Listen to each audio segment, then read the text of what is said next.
Life knows me too well.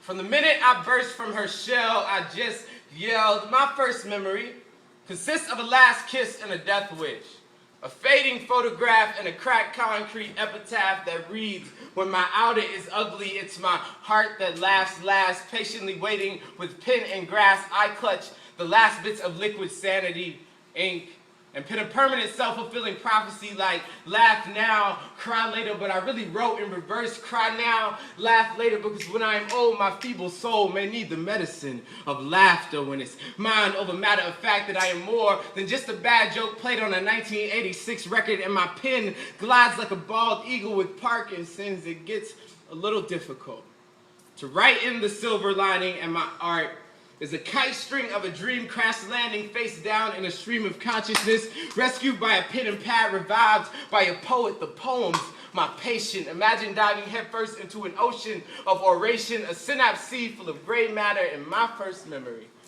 I am a poet.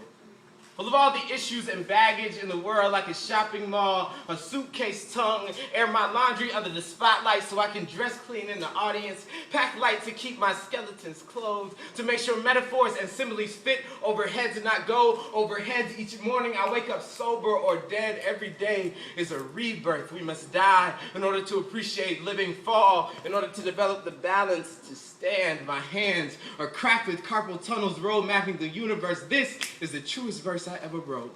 Me taking notice of my notes, written in the margins of high school papers, playing as a soundtrack to college lectures. This world has taught me I would be forever lost if off the college course. Diallo taught me that upon giving in, they would one day dance with my conformist corpse. So I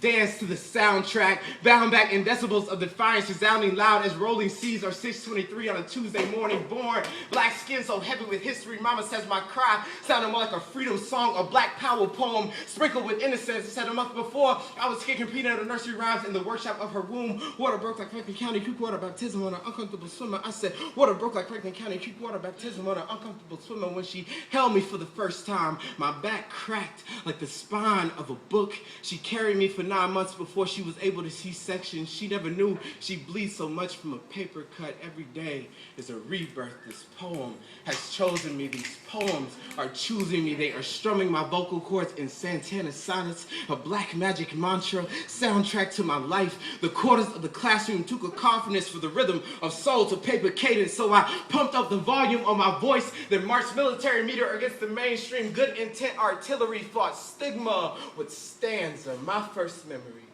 consists of a last kiss to the ivory tower and a death wish in the hopes of being reborn with a true appreciation for my gift in spite of the rumors of a fading photograph future. And I am standing at the cracked concrete epitaph of a capitalist scheme that teaches me to think outside in, but a pen taught me what it really means to be free.